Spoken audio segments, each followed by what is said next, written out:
اندرونی تقسیم یا معاشی چیلنجز کا پہاڑ، پیپلز پارٹی کے بعد مسلم لیگ نون بھی وفاقی حکومت سے پیچھے ہٹنے لگی۔ نواز شریف کی زیر صدارت اجلاس کی اندرونی کہانی سامنے آ گئی۔ ذرائع کا کہنا ہے کہ شرکاء نے نون لیگ کے قائد کو تجویز دی کہ ہمیں وفاقی حکومت نہیں لینا چاہیے۔ پنجاب میں نون لیگ اور آزاد اراکین کے ساتھ مل کر آسانی سے حکومت بنا سکتے ہیں۔ ذرائع کے مطابق نواز شریف کا کہنا تھا کہ وفاقی حکومت بنانے کے لیے کسی اتحادی جماعت کی غیر اصولی بات کو نہیں ماننا چاہیے۔ آپ کی ہدایت پر ہم نے مرکز میں اپوزیشن میں بیٹھنے کا فیصلہ کیا، پنجاب میں بھی ہم نے اپوزیشن میں بیٹھنے کا فیصلہ کیا، باوجود اس حقیقت کے کہ اگر ہمیں ہماری جو ووٹ ہمیں ملے اس تناسب سے اگر ہمیں سیٹیں ملتی اور نتائج نہ بدلے جاتے تو آج ہم شاید مرکز میں بھی 180 سیٹوں کے ساتھ بیٹھے ہوتے۔ حکومت سازی کے مراحل طے ہونے لگے۔ شہباز شریف اور مریم نواز کے لیے کرسیوں تک پہنچنا آسان ہو گیا۔ پاکستان تحریک انصاف نے قومی اور پنجاب اسمبلی میں اپوزیشن بینچوں پر بیٹھنے کا فیصلہ کر لیا۔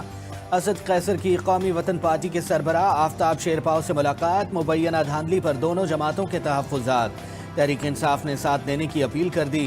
سابق اسپیکر نے بانی پی ٹی آئی کا پیغام پہنچا دیا۔ ملک میں سیاسی جوڑ توڑ عروج پر، تحریک انصاف کی ملاقاتوں میں تیزی۔ پی ٹی آئی وفد کی اسلام آباد میں جماعت اسلامی کے رہنماؤں سے ایک اور ملاقات۔ اسد قیصر کہتے ہیں ہمارا 1 پوائنٹ ایجنڈا ہے کہ ڈھٹائی سے دھاندلی کی گئی، اب فیصلے بند کمروں میں نہیں عوام کے سامنے ہوں گے۔ لیاقت بلوچ بولے 8 فروری کے بعد پاکستان ایک بھیانک صورتحال کا شکار ہے، ہم نے اپنے موقف کا اظہار کر دیا، ہم ان نتائج کو مسترد کرتے ہیں۔ پی ٹی آئی رہنماؤں کی محمود خان اچکزئی سے ملاقات بھی طے۔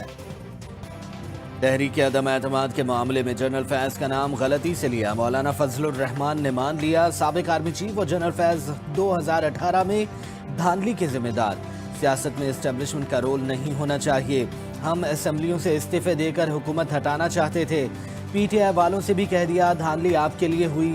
پی ٹی آئی اور جے یو آئی میں اختلاف کی دیوار نہیں پہاڑ کھڑے ہیں، ذاتی ناراضگی کو مقاصد پر ترجیح نہیں دوں گا۔ جمعیت علماء اسلام کے سربراہ کی گفتگو میں آپ کے سامنے رکھنا چاہتا ہوں وہ یہ تھا کہ اس میں تو وہ کہہ رہے تھے کہ عدم اعتماد نہ کرو۔ مولانا نے اس وقت بڑا فرم سٹینڈ دیا، انہوں نے کہا جنرل صاحب آپ ہمیں وڈرا کرنے کے لیے کیسے کہہ سکتے ہیں؟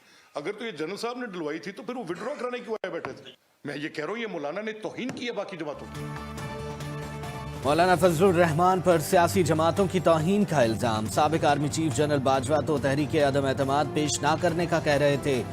جمعیت علماء اسلام سربراہ نے مخالفت کی۔ لیگی رہنما ملک احمد خان کی پریس کانفرنس، جیال فیصل کریم کنڈی کے بھی طاقڑ توڑ حملے۔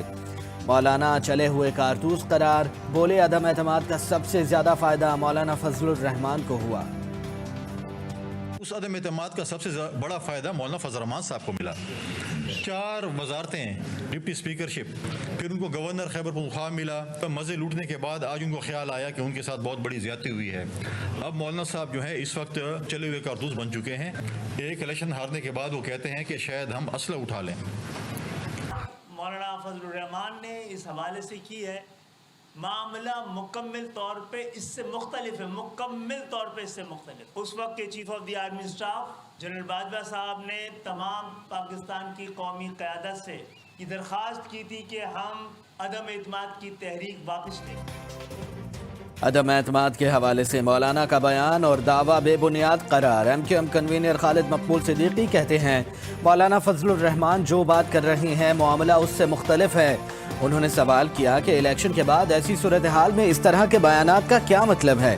اگر جمہوریت لپٹ گئی تو اس کا ذمہ دار کون ہوگا؟